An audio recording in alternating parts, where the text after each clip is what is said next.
Welcome to Beacons of Balance. I'm Arlene, and this is Linda.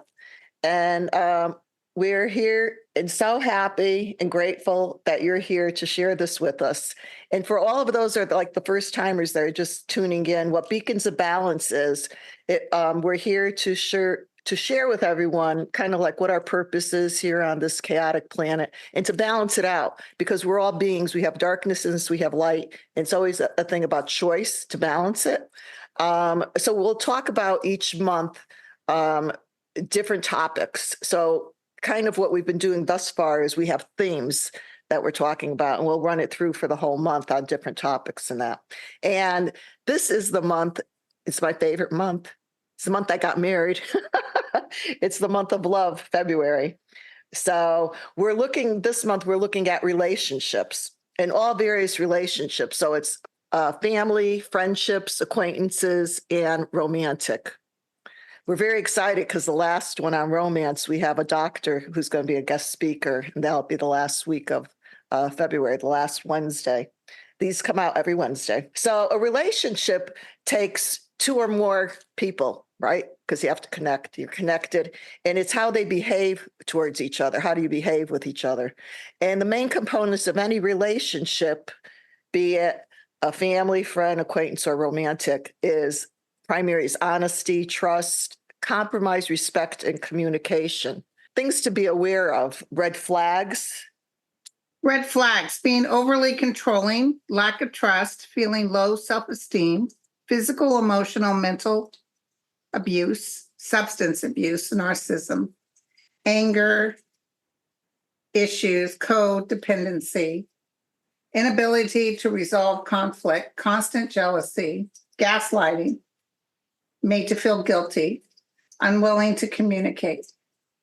Yeah, these are all things to be aware of, and we could all reflect in our own relationships if these are key things to look at to see if you have one of those components going on. How healthy is it for you? Right, and also you have to look at yourself, because we tend to think this relationship will make me this or help me with this or be my calling.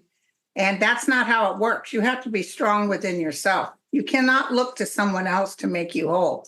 You have to be whole. That was the hard part in my life, is that I was never whole. So I always had misguided relationships. And that comes into when we first come in, a message that I got, because I write to, I call them the angels, you call them the realm, whatever, to a higher power, when you really get yourself quiet and you sit with a journal and that. And so I've done this for years. And I had a really profound message that came in, and they said, where we start with, when we come into this life, we start with whoever's raising us, our parental guidance, whoever it could be, right? That's our foundation. So we come in all with this beautiful, they described as a beautiful white light veil. And then what happens? So you start getting raised by whomever and you look to them, right? And all of a sudden you get holes punched in this veil. There's where your wounds are. Boof, boof, boof. Yeah. And then as we get older and as we grow, we start filling those holes. We look, like you were saying, we look to the outside to try to fill the hole to make us whole. Like if your parents weren't very healthy emotionally, you'll want to fill that with something that's unhealthy again, because that's what you know. And I think it's dysfunction.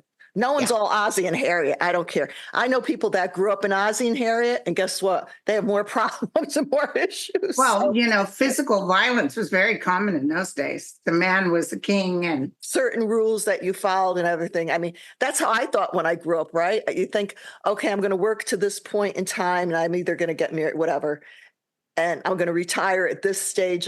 That's not it. That's not how it runs. But we were programmed that way. And I think for us, it's difficult, or it took us, I think, longer to break those programs. So hopefully the younger generation now have all these tools that we learn by to give them, that it makes it easier, hopefully that way. So this first one we're going to cover is family relationship. Positive family relationships. Really, you help family members solve problems. You work as a team and enjoy each other's company. I mean, how true is that for all families? Right, But right.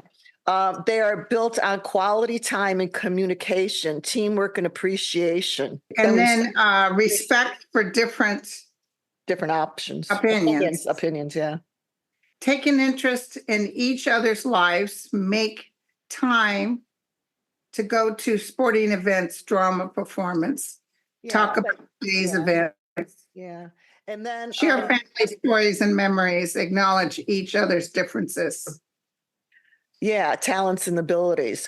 So these are things when you build a relationship in a family unit where healthy things to do. The red flags that you mentioned, I mean, those are things that cross over in all of the relationships we'll be And talking there's just about. some families that aren't healthy, period. I don't care what you do. I don't care if you get them front row Super Bowl seats. They just never appreciate anything. Because as you said, where does that come from? Where does it stem from? It comes from the Their self. parents. Yeah, and it comes from the self and Yeah. stuff that they haven't looked at and everything, so they don't know how to get out of it. So the whole topic, because we're about beacons balance, how do you balance this out? No expectations. Yeah, that's a big thing in life, period. I have a hard time with that one. Yeah. I still fall into it. I mean, we're human. I mean, it's like people think, why didn't that family member do this for me? I can't believe I was there when they needed it and then they're not there for me. Expectations. You got to go with flow. And then a lot of issues come up around money, Oh, right? hello. If, or if one has more than the other, and then the jealousy factor sets in. I didn't have that happen, but I have read people. I've had clients that had horrible. And then some parents will be so cruel. They'll leave everything to one child and not the others, or make a child that's known to be a crook the one that oversees everything. Of course, the person rips everyone off. What do you do with all of that? Well, you can't depend on money. You can't make money the whole issue. Right. Well, I'm using that, yeah, like one example, but I think in relationships, all kind of relationships, that plays into it, finance. Because if somebody feels like they're working harder and contributing, we'll say like in a romantic or partnership relationship, and the other person isn't, eventually you start resenting that person. Unless you have a good balance of it somehow. So we all have to like analyze this. And like you said, a lot of times, I always saw a certain picture in my mind of my family, what I wanted it to be or whatever, my mother and father. And back, it's just like when all the TV started, you saw those nice, like Leave It to Beaver, all that. You thought, this isn't my family. This doesn't look anything like that. No. And you thought, what's wrong with Although this? my dad was strict like Ward, but Yeah. they just put out the part where he'd smack you across the room. Yeah, yeah. Yeah, well, that was the generation we lived with that. Even in, I don't know, schooling, what kind of school you went to. I mean, I went to, because I was raised very Catholic, so it was parochial school. So we had the old, oh my God. I went to, my lineage is Czechoslovakian part of it. So I went to the ones with the nuns, the full habit. My mother had them these people were old. When you talk old, they were Right. like skeletons with a robe on. And oh my God, they would throw keys at you. They had that bell that, and if the class wasn't quiet, they would take it up and throw it at you and everything. So there was stuff that went on there. You were Yeah. punished. But back then, if you went home and you told your parents you were punished for something, you were even punished more. Yeah, because my dad always believed the teachers were right. Okay, this is where the scale goes again. So we were here, which was crazy, but now it's gone completely opposite way where teachers can't even hug. My daughter had gone for social work, and I remember when she started her first position at a home, where kids were fostered and everything, and they would come up to her and she said, I can't touch them.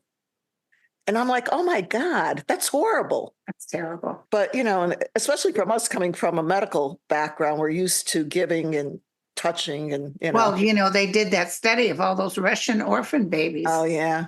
And they just left them in their cribs and they all had psychological issues with rocking. And it was so sad. Wear the hair on the back of their head off. We need the nurturing. We need the hugs. Everybody, the key in this life, everybody, what's the big key? Everybody wants to matter. But if you think as man thinks, you're talking about, even as children, we want to be accepted by our peers. You know, we want to, some people just have a natural show business art. People are drawn to them, some just don't. And so it, that foundation with the family, actually caring, how was your day? You know, how are you doing? And listening when you say something. Oh my God, did you ever get that? I mean, I never got, how was your day? I mean, we were my parents, believe it or not, even though my dad could be so cruel, they actually wanted to know how we did. Really? Yeah. That was big. I'll tell you something about my parents, even though my dad wasn't that great with my mom. When they were together in their older age, they would talk to each other like they just met each other. Totally engaged and happy. And it was the weirdest thing. The dichotomy was so weird because they did love us, but they were also, I think my mom was resentful. She had 3 kids back to back. And then she got rheumatoid arthritis. Sometimes I wonder the way my mother was with this. I always thought, I don't think she really wanted to have kids. I'll tell you. Mom, but, you know, there again, that goes to the role people played. You thought you gotta, you know, you're this age, you had to get married back then, and you had to have kids. And I don't think she really wanted to have kids. I'm telling you, Mom denied saying this, but she one day said, if I hadn't had you kids, my life would be so much better. As a child, you remember that statement. Of course you do. And when we reminded her of it, she totally denied. Listen, my mom could drop a plate and break it in the kitchen by herself and would blame it on us. And, you know, my mom was an orphan at age 12. And there was really a lot of sadness with her because she didn't have that nurturing mom. Her dad just was an alcoholic. And after the mom died, he sent them all away to a boarding school, St. Patrick's Catholic, to be raised by mean nuns, according to my mom. Yeah, they were mean. I could testify. Yeah. Well, it's true. You know, my mother was kind of a parallel. Her father died when she was 2. Oh, yes. And her mother never remarried or anything. So she was left with 3 kids. She was the second wife because his first wife, my grandfather, which I never knew my grandparents because they were old, but his first wife passed away, died. And he had 3 kids from that marriage. And he had to marry someone else to take care of these kids. So my grandmother came over from Europe and she was, you know, whatever, housekeeper and stuff. So they met, I don't know, but anyways, so they got married and then they, you know, she had 3 kids. But my mother, his oldest daughter from the first marriage was close in age with my grandmother. But that's how it was back then. You know what I mean? So they were both pregnant like at the same time. So I used to call this one member of my family, my aunt. I loved her, my Aunt Helen. She was really my cousin. She was my mother's niece, and my mother was her aunt. But they were the same age practically, a few years different. You know, it's crazy times. You know, touching on this because it's all about family. One thing back then we had, even though it was the crazies and stuff, maybe because people didn't drive, as you know, they only had maybe one car, maybe you didn't have a car at all. So it made the family units were together. And Mom cooked a meal every day. We always sat down for dinner. You didn't go out to eat, although Dad was happy to take us out to eat. But most of the time we sat down at the dinner table. And nowadays, I feel we're living right now in a fractured society.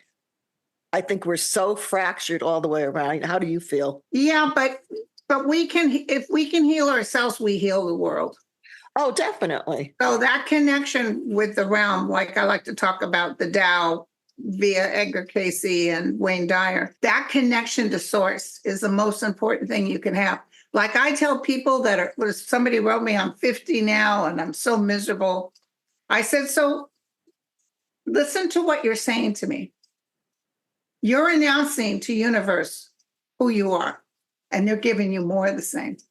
Like we say, what you feed breeds, what you focus on grows. And like I say with money too, if you keep thinking you've got no money, guess what? More of the same. Exactly.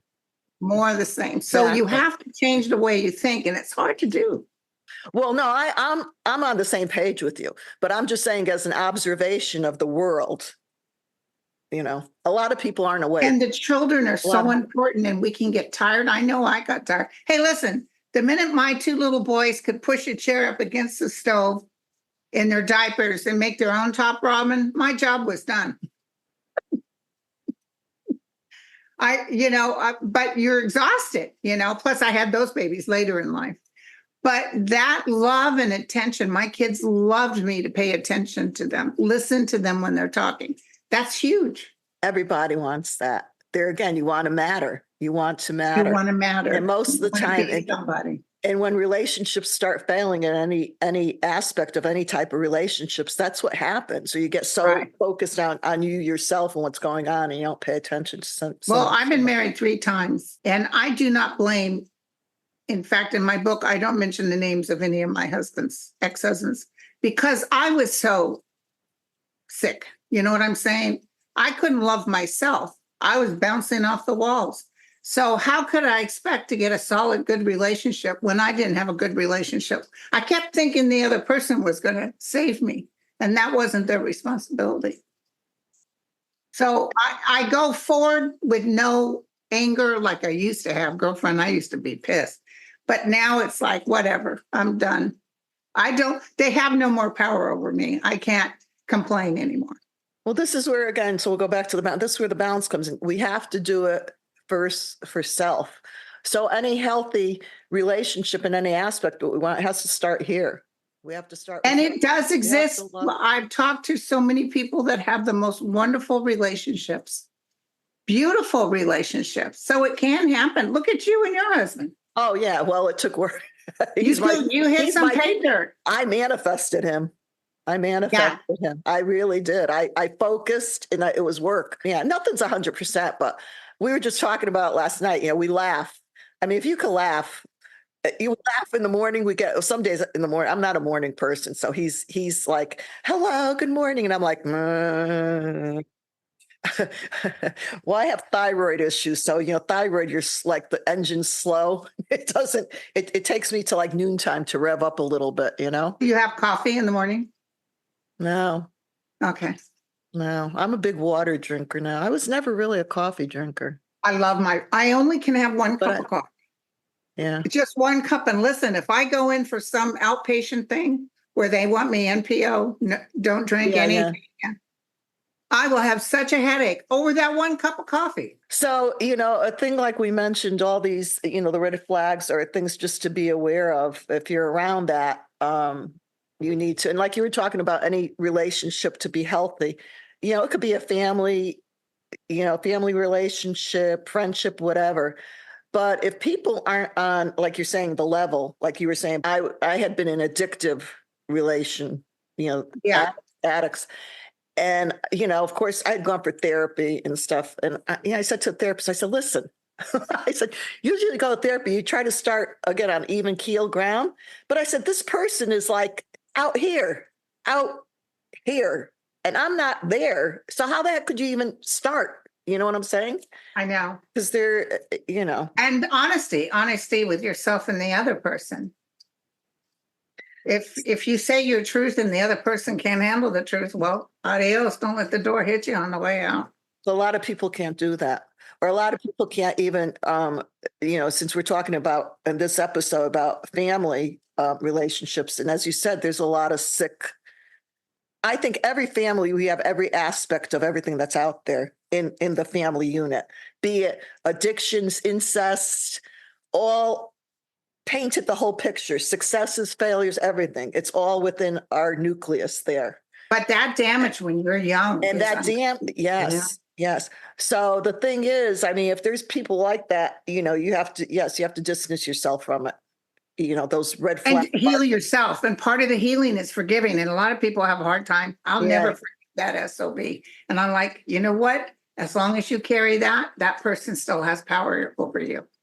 Don't give them any more power. You don't have to forget, but you need to walk away. Yeah. And even when we do the forgiveness part and we, heal that for us, as we go on through our life, there will be things that trigger a memory of stuff that triggers that to come back up. But the thing is, that will happen. You can't think that's going to be erased away. But what happens when it comes up, you just let it slide by. You don't stay in it and etch that record over and start playing it all over again and over again and over again, you know? Yeah, you let it go. But like you said, yeah, forgiveness is really important, and the anger. I always say with the anger, and that's like drinking poison and wishing the other person dead. You know, you really And that you can't achieve the balance if you can't do the forgiveness thing. It's a very important factor. they're just when I write also, they say it's really so simple here, but we make it so complicated.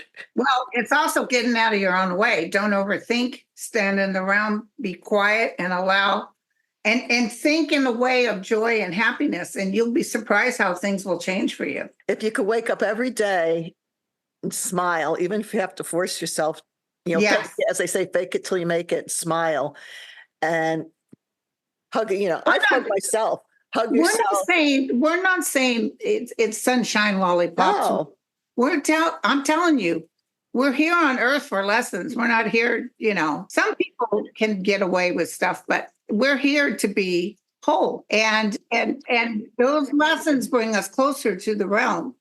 And the more you can be non-engaged with nonsense and understand, because I'll tell you later, I just had some drama about an insurance thing. And I went to get that old Linda, USOBs. Well, let me call the news media. Let me get on. That was the old Linda. yeah, you call back in. You know what? It's going to work out. I'm not going there. So after our show, I have to sit down and write Yeah, to the yeah. President of the United States. No, I'm just kidding. But it's true. I was going through an insurance thing with an injury at work, and I had called up. It was about some monies that were owed, right? So I called up and the person, oh no, you're not getting that because it had to be, period of time. I forget. So of course I'm on the phone. I'm going, I'm like, and all of a sudden I took a deep breath and I was very nice to the person. I said, you know what? I said, okay, I appreciate your help, and I have to understand this better, and thank you. And I thanked her, even though, and I hung up the phone. Guess what? What? 5 minutes later, the phone rang and she said, you're getting it. She was probably so used to abuse. I couldn't get one of my sons into a doctor as his primary doctor. He was my primary doctor. And the lady at the counter said, yeah, he's totally full. And I said, yeah, I understand. And then somebody came in and was very mean to her. And I went up to her later. I said, the way you handled that, you were such a professional. I was very impressed. And I go to walk away. She said, ma'am. I said, yes. She said, your son's in now. You'd be surprised if you can just be kind.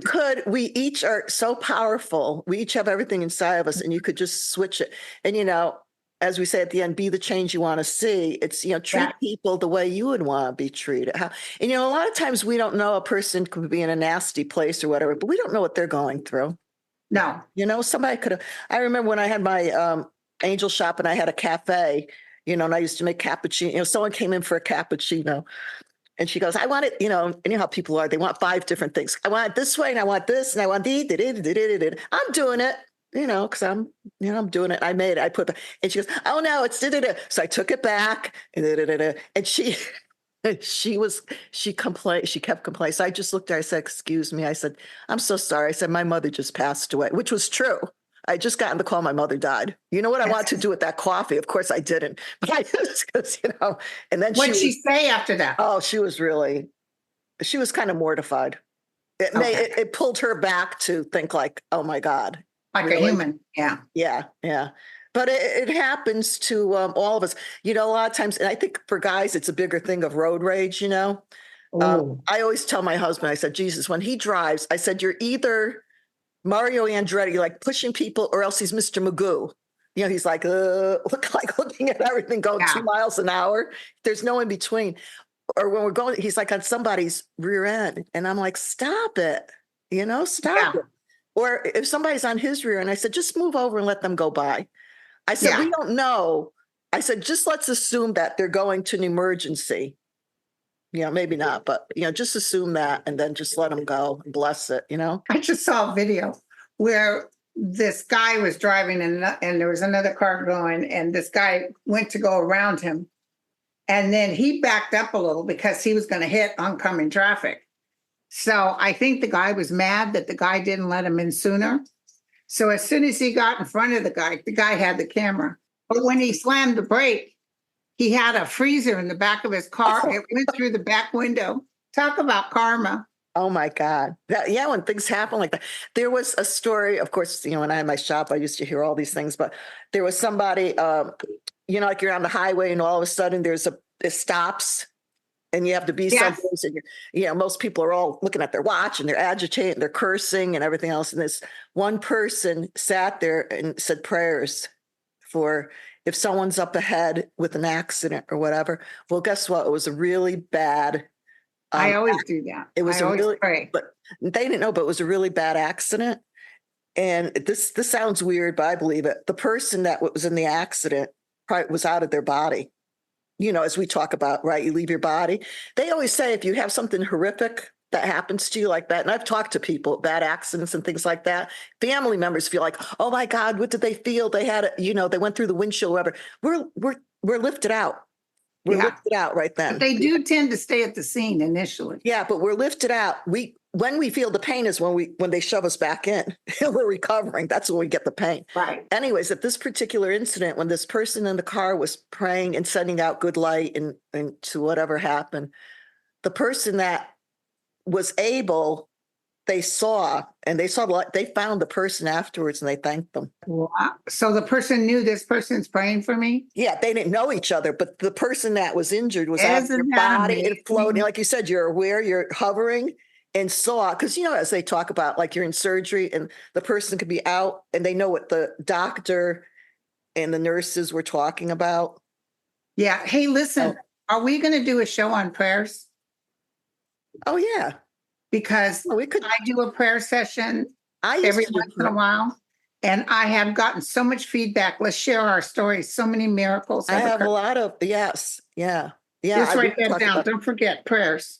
You write it down so we could. I got it down. So this episode again was going back to family relationships, and it's just to be aware of what's going on in your own particular family. And these little pearls that we're sharing and these things that we read off, this is, I've done research and extrapolated the information from, different sources. So it's just to share it with everybody. And they're important. They're important reminders for us. Well, and also if you can get as best as you can to step out of that energy, because some people thrive off that negative. So if you can forgive them and stand outside and it's hard to do, but not go there with them as far as them trying to complain or acting up, you'll find things just happen much easier. As far as family units go and that, if, you could be the catalyst, it only takes one person, you could be the catalyst to bring your family members back together. Yes. And to do these things, to share, if there's a lot of strife and anxiety going on about different things, just make it fun. Play a game, play a stupid game that just takes your mind out of it and you just laugh. It's amazing, what happens with it. I remember it was a New Year's Eve kind of party. Of course, everybody was drinking. There were a couple, and I brought a game over, and it was, I don't know, dirty words or dirty sentences, and they were cubes with words on it, and you spilled it out, and you were timed, and you had to put the cubes together and make a sentence. But the way the words came, oh my God, and then you had to read them. So I read some of mine, and the guys were going, Arlene, read that over again. Because I put on a voice. I said, well, I was walking and I came across this, and it went on and it was funny. And then you had to score each other. We had more fun with that, and we just laughed. It just took you out of the element of what was happening. Laughter really helps. And I love to put on old Laurel and Hardy shows. They make me laugh out loud. So we'll wrap it up. But anyway, enjoy your families as much as you can. If you don't have a family, you can make your own family with your friends, or, you hook on other people's families. I did, it's funny. When my father passed away, I was only 18. But when I was younger too, my mother, if she wasn't there for me or whatever, the woman that I said that was my aunt, I called her aunt, but she was really a cousin. I used to go with her as a child, like I knew who to go to for that nurturing part that you needed. Yeah, So go to somebody that you can get that from to fill you. right. She No? was kind. Yeah. Yeah. So that's important too. So what do we end with, Linda? Be the change you want to see. Yes. And from our hearts to yours always, in total love, um, our hearts to yours, in total love, peace, joy, balance. If you have inner peace, you have it all. This is the Yeah. month of love. We love you guys. Thank you for listening, seeing. And if you could please subscribe, pass the word. I know it's spreading out there. People are talking about it. So that's Yeah, I it's just all finally good. figured out how to share it on my YouTube. Yeah, yeah. Well, it's gotten there. Yeah. You did the last one, which was good. So yeah, it'll work. I do prayers, everyone, open to the public. You can write me at grindle9103@gmail.com. In the subject, put prayers, and I add them all up, and then we do a group prayer. It's very powerful. That old saying, when two or more are joined. Gathered in my name. I follow one of my mentors is Greg Braid, and he wrote the Isaiah Effect, and he wrote some other. I love him. Why people like him. He's a scientist, but he's also spiritual. He's had his own near-death experiences and that. And he's calculated out that energy shifts can happen. Just like a small ratio of people can make a difference in this world. So what's going on, and I know you do a lot with politics, and a lot of your followers are into it doesn't take a big number of people to make a shift. So if you focus on what you want, the outcome and everything, it will be. You just have to let it go. I do have a YouTube channel, Linda G Comanche Psychic, and I think I'm going on 67,000 followers. But I didn't plan this, you guys. I had this awakening, which will be in my book, with cancer. And then a guide or something, talked to me in my right ear and said, "You're going to do a YouTube channel." And I was like, "What? I don't want to get up and brush my hair." And he said, "Linda, you will help calm them down." And that was my purpose in doing this. I do sometimes see the future. I predicted the COVID. I predicted a whole bunch of things. But I wanted people to know we're actually going to be okay. That's what I had to. 25 is going to be an excellent year. But anyway, so we're kind of cut from the same cloth, because when I started Angels, I call it just Angels. I called it was their place. It wasn't mine. Yes, no, I did know the human physical part of it, but it was their energy and it was their place. And they told me, because I used to get strong messages. They said, everyone that walks through that door is going to be changed. I get chills. Wow. They said because their hearts are being worked on. If they're aware of it or not, they could come in for a cup of coffee or whatever. It doesn't matter. They will leave changed. Something will shift in them. Yeah. At first you think it's your own mind when you hear these things. Like, oh God. Oh, I know. I thought I was going crazy. But I did argue. I said, what? I don't want to get up and brush my hair. And instead of the thunder and lightning hit me, he said, "Linda, you will help calm them down." And that's what we're here for. We're here to just, if anybody hears one little piece, a nugget, and it's all in each of us, it's just wakening that up. It's just pushing it to wake it up and honor that, Yeah. Anything that you're in, you've created it yourself. Yeah. That might be hard to believe, but you're in it for a reason, My daughter was sick with COVID and she has lung disease. Yeah. And I was hit hard and I was praying for her. And my guide suddenly stopped me midstream. And he said, "Why don't you practice what you preach?" And I stopped. I say, "What do I preach?" "I preach to give it to the realm, and there is no such thing as death." So I actually, in my mind, said, "Well, Father, if you want her, then that's the way it should be. I in faith know that everything's going to work out." And I handed it over. I did it peacefully, and that girl rallied like that. The doctor couldn't believe it. A lot of times we have to, like you say, hit the wall where you can't. You think you're doing all this stuff, and Well, it really helps to know, honest to God. And I was raised by atheists, so there is no such thing as death. And what happens is, like, I read these people who want me to read for the dead family members and stuff.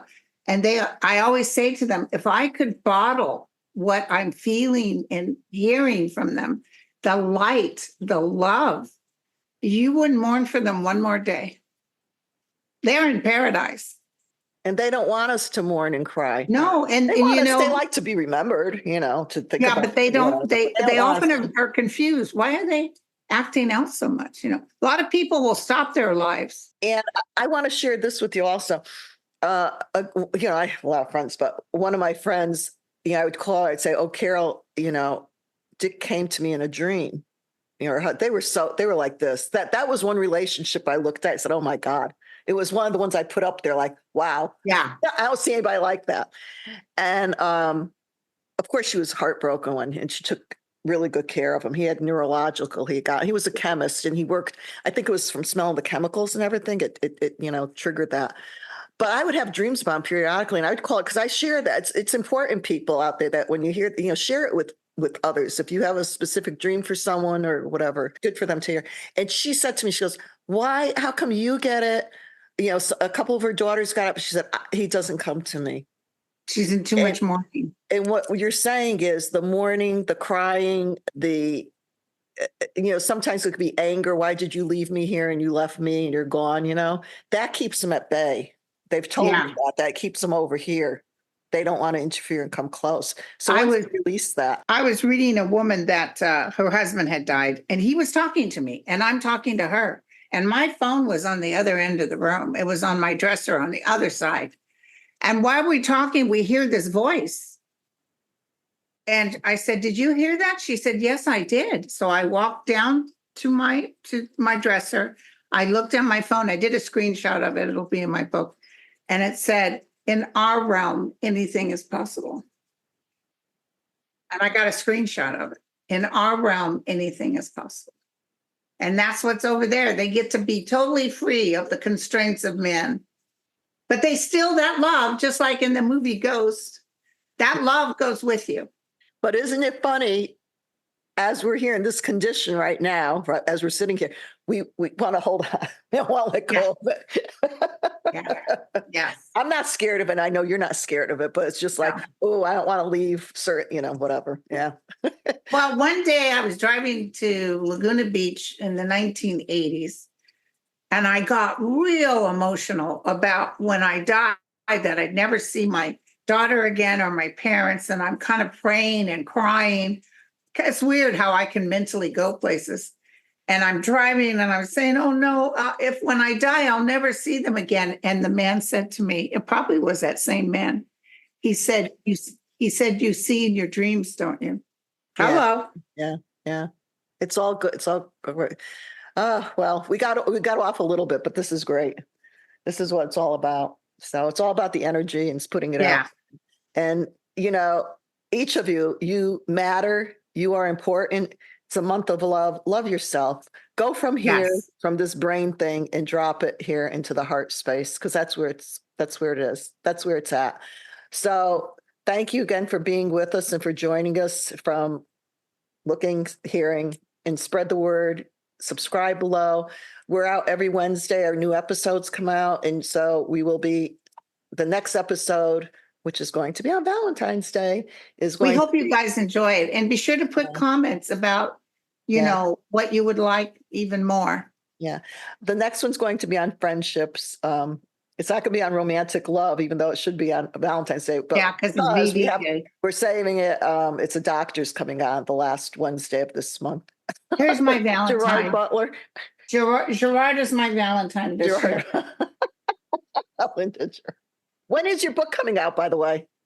You know what? I didn't realize that editing it was going to take so much, but it's coming out like weeks. So. Okay, we've been waiting. We're waiting here. Thank you. Okay, guys. All right, you guys. Talk to you next week.